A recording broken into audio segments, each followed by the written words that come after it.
एक पत्नी अपने मुर्दा पति के कपड़े उतारकर उसके ऊपर रोज गंगा जल छिड़कती थी और रात में उसके साथ सो जाती थी। दोस्तों, अचानक एक रात कुछ ऐसा हो जाता है, आप सुनेंगे तो आपके पांव तले की जमीन खिसक जाएगी। आखिर ऐसा क्या हुआ था? इस घटना की पूरी सच्चाई जानने के लिए वीडियो को अंत तक जरूर देखिएगा। नमस्कार, आदाब, सत श्री अकाल। मैं जगदीप सिंह। आज की जो सच्ची घटना मैं आपको सुनाने जा रहा हूँ, ये सच्ची घटना कानपुर के रावतपुर इलाके की है। कानपुर के रावतपुर इलाके में एक दीक्षित नाम का व्यक्ति रहता था।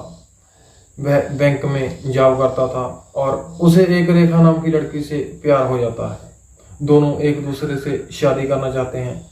घर वाले भी इनकी शादी के लिए सहमत हो जाते हैं और इनकी शादी करवा देते हैं। ये लड़का है दीक्षित, वो गांव में ही रहता था, लेकिन कुछ दिनों के बाद उसकी नौकरी लग जाती है बैंक कर्मचारी के रूप में। अब उसे शहर जाना पड़ता है नौकरी के लिए। वह अपने पूरे परिवार के साथ शहर जाना चाहता था, लेकिन दीक्षित के बुजुर्ग माँ बाप दीक्षित से कहते हैं कि बेटा, हम यहाँ गांव में ही रहेंगे, तुम बहू को लेकर शहर चले जाओ। दीक्षित जिद करता है कि मम्मी पापा आप भी हमारे साथ शहर चलो। तो वह कहते हैं कि हमारा वहाँ शहर में दिल नहीं लगेगा, तुम दोनों जाओ शहर में। अब दीक्षित अपनी पत्नी रेखा को लेकर शहर आ जाता है और वहाँ पर एक घर खरीदता है छोटा सा। वह घर आबादी से दूर था, वहाँ आसपास में कोई भी घर नहीं था, सुनसान सी जगह पर वो घर था। लेकिन उन्हें तो वहाँ पर रहकर गुजर बसर करना था, बैंक की ड्यूटी देनी थी। अब रोज दीक्षित बैंक में ड्यूटी पर जाता है और शाम को घर आ जाता है। ऐसे ही जिंदगी चलने लगती है। दोनों पति पत्नी बहुत खुश थे। शादी के 5 साल इसी तरह से गुजर जाते हैं, लेकिन अभी तक दीक्षित की पत्नी रेखा को बच्चा पैदा नहीं हुआ था। लेकिन अभी भी उन्हें कोई दिक्कत नहीं थी, कोई परेशानी नहीं थी। एक दिन रोज की तरह ही दीक्षित ड्यूटी पर जाता है, लेकिन घर वापस नहीं आता।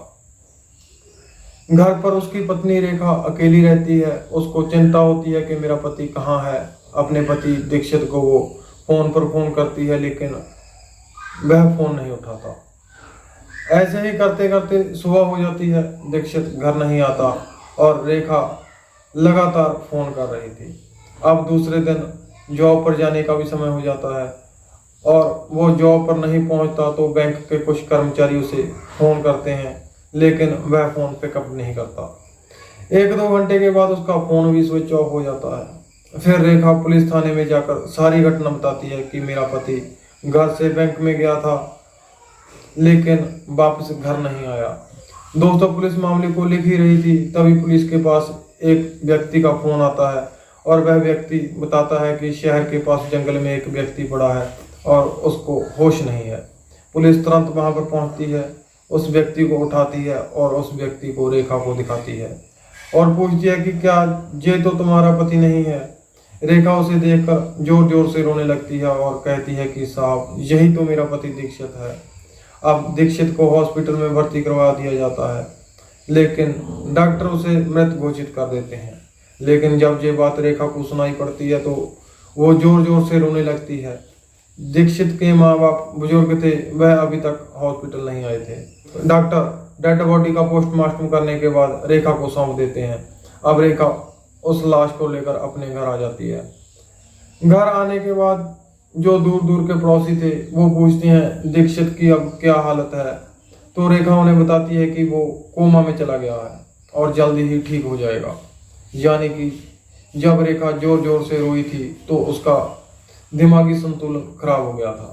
जिस व्यक्ति को हॉस्पिटल वालों ने मृत घोषित कर दिया था, वह उसे घर ले आकर कह रही थी कि ये कोमा में है और जल्दी ही ठीक हो जाएगा, और उसे अपने कमरे में लेटा देती है। अब दीक्षित के मम्मी पापा भी आकर पूछते हैं कि इसको क्या हुआ है। तो रेखा उन्हें बताती है कि ये कोमा में है और जल्दी ही ठीक हो जाएगा।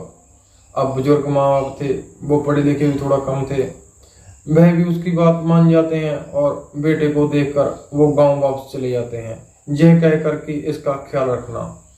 अब रेखा रोज सुबह जल्दी उठकर उसके कपड़े उतार कर गर्म पानी से उसको साफ किया करती है। इसी तरह शाम को भी गर्म पानी में पट्टियां भिगोकर अपने पति की त्वचा को पूजा करती है और उसके बाद उसके साथ लिपट कर सो जाया करती है। कुछ दिन गुजरने के बाद उसमें से दुर्गंध आने लगती है, लेकिन वह घर सुनसान इलाके में था, आस पड़ोस के घर काफी दूर थे, इसलिए दुर्गंध उन तक नहीं पहुंचती। लेकिन कई दिन गुजर जाने के बाद जब दुर्गंध ज्यादा आने लगती है तो रेखा अपने पति की त्वचा गर्म पानी से पोंछती है और उसके ऊपर गंगा जल छिड़कती है और उसके साथ लेट कर सो जाती है।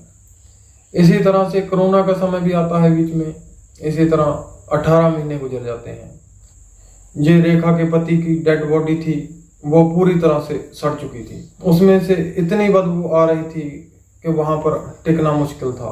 फिर एक दिन कुछ डॉक्टरों की टीम सर्वे कर रही थी घर घर जाकर, और कुछ डॉक्टर उस घर में पहुंचते हैं और उन्हें ये दुर्गंध आती है तो उस घर के अंदर जाकर पूछते हैं कि ये बदबू कहाँ से आ रही है। तो रेखा डॉक्टरों को बताती है कि ये मेरा पति है और ये कोमा में है, जल्दी ही ठीक हो जाएगा, हम आराम से रहेंगे जैसे हम पहले रहते थे। दोस्तों, जब डॉक्टर उस डेड बॉडी को जाकर देखते हैं तो वो भी पूरी तरह से गली हुई थी, हड्डियां निकली हुई थी। डॉक्टर ये देखकर परेशान हो जाते हैं कि आखिर ये कैसी औरत है। उसके बाद डॉक्टर उसे कहते हैं कि इसको दाह संस्कार के लिए ले जाना पड़ेगा क्योंकि ये मर चुका है। लेकिन जो रेखा थी वो इस बात को मानने को तैयार नहीं थी। वो डॉक्टरों से झगड़ने लगती है कि मेरा पति जिंदा है, वो जल्दी ही ठीक हो जाएगा। उसके बाद डॉक्टरों को लगता है कि इसका मानसिक संतुलन खराब हो चुका है। वह फिर उसे बहाना लगाते हैं कि इसे हॉस्पिटल ले जाना पड़ेगा, इसे कुछ दवाइयों की जरूरत है, ऑक्सीजन भी लगानी पड़ेगी। फिर डॉक्टर उस डेड बॉडी को अस्पताल ले जाकर देखते हैं और उसे मृत घोषित कर दिया जाता है और दीक्षित के माँ बाप को बुलाकर उसका अंतिम संस्कार कर दिया जाता है और लड़की रेखा को पागल खाने भेज दिया जाता है। दोस्तों, रेखा के बारे में आप क्या कहना चाहेंगे? अपनी राय हमें कमेंट बॉक्स में जरूर बताइएगा। दोस्तों, इस कहानी को सुनाने का उद्देश्य किसी को परेशान करना नहीं है, किसी का दिल दुखाना नहीं है, बल्कि आपको जागरूक करना है। आप जहां रहें अपना ख्याल रखें, सुरक्षित रहें। जय हिंद, जय भारत।